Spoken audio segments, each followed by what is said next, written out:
A Japanese soldier demanded that an American soldier lift a 60-kilogram log. Long-term hunger had already exhausted him, and he finally managed to lift the log with all his might.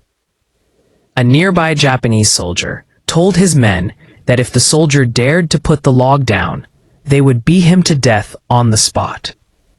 The soldier's legs began to sway, but he dared not put the log down. He wasn't afraid of death, but rather trying to maintain his trampled dignity. As time passed, second by second, the soldier persevered for a long time through sheer willpower.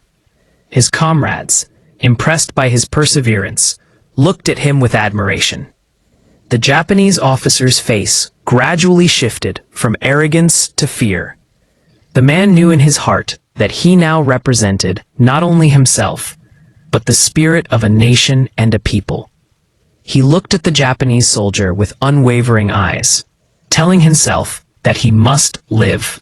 Living would instill fear in these Japanese. With all his might, he raised the wooden stake high and unleashed. He possessed incredible speed and strength. His name was Louis, born in California, USA, in 1917. From a young age, he was a mischievous child, but he had one special skill: running incredibly fast.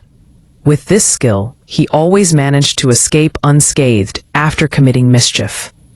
His greatest hobby was peeping under girls' skirts while watching a race. A few steps wasted, how uncomfortable. But one day, he was discovered by the manager. He skillfully leaped over the railing and began to run. But this scene was witnessed by the trainees.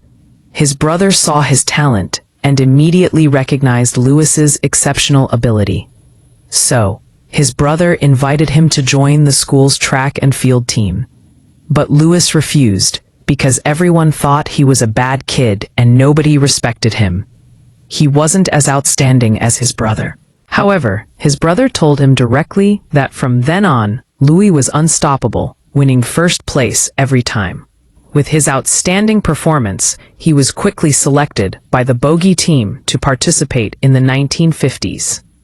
6 years later, before leaving for the Berlin Olympics, his older brother reminded him again that the Olympics would begin soon.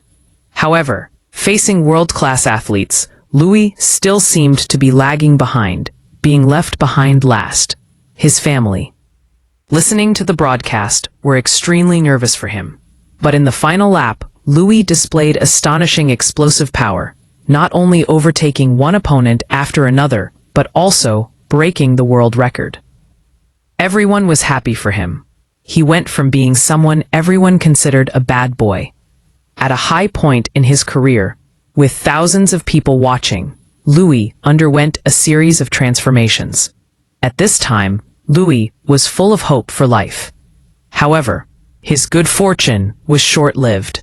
World War II broke out at this crucial moment. As a passionate young man, Louis resolutely chose to join the army, becoming an Air Force bombardier. But during a mission, the plane malfunctioned and crashed into the sea. Ultimately, only 3 people survived. Now, the lifeboat was their only hope for survival. They gathered all the food and water they had to survive. Louis meticulously calculated his daily intake to prolong his life and wait for rescue. But even on the 7th day, rescue hadn't arrived. Now all their food was gone. They faced hunger, water shortages, extreme heat, and storms. They drifted at sea for 15 days. Just when everyone was in despair, a large bird suddenly took flight. Louis slowly raised his hand and seized the opportunity to grab it. The 3 of them worked together and quickly subdued it. However, the taste was too strong, and Ali vomited before even eating it. Because the seagull's taste was too fishy, they couldn't stomach it, so they used it for fishing. Surprisingly, they actually caught one.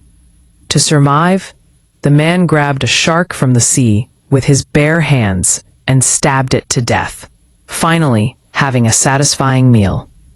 Thirsty, they collected rainwater from the sky. In the blink of an eye, they had been adrift at sea for 27 days.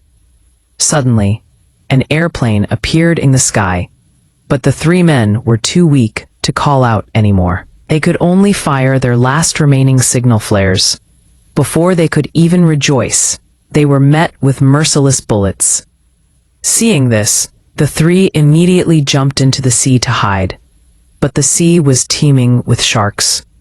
Fortunately, at that moment, the blood flowing from one of the sharks, thinking it had hit its target, turned and left, allowing them to escape. When they climbed onto the lifeboat, they found it riddled with bullets. They could only pump air into it. They didn't know how long they'd been at sea. One of their comrades finally succumbed and remained there forever. They gave their comrade a sea burial. On the 45th day of their drifting at sea, the once strong American soldiers were now nothing but skin and bones. Just as they were preparing to face death, a huge black shadow enveloped them. They thought it was hope, but unexpectedly, they stumbled upon another abyss. Soon, they were sent to a Japanese prisoner of war camp. This place was even more brutal than they had imagined, because there was a Japanese commander in the camp named Dubian. He was known as the devil of the camp. Don't be fooled by his seemingly harmless appearance. He was actually a cruel and ruthless monster who would devour people without spitting out their bones. Louis only glanced at him in the crowd, and he was immediately dragged out and killed on the spot. Despite the blows, Louis stubbornly got up. Seeing Louis's unwavering character, Lubian grew even more fond of him. The next day, during roll call, when he discovered that Louis had once been an athlete, he immediately arranged a race between Louis and his men. However, long-term hunger and oppression had already left him malnourished.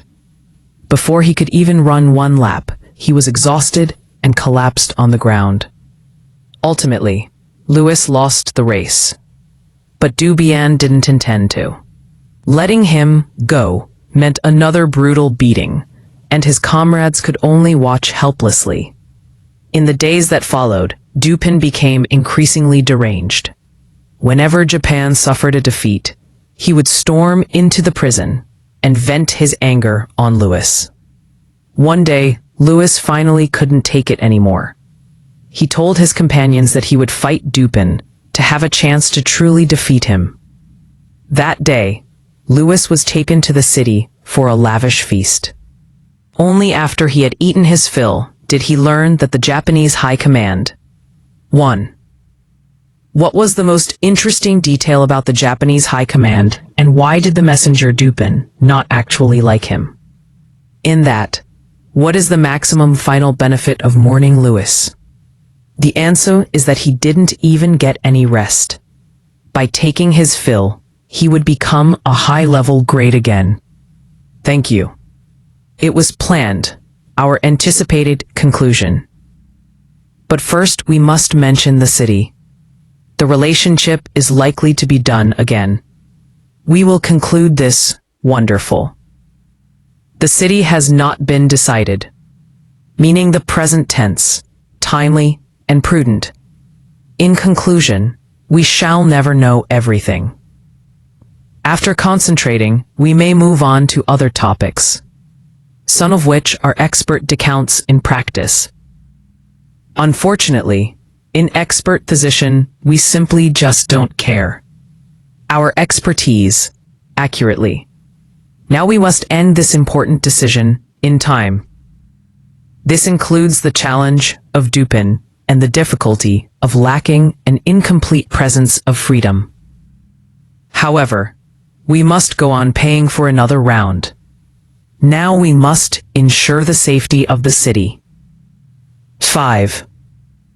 Is there more to this part of story that actually matters to you?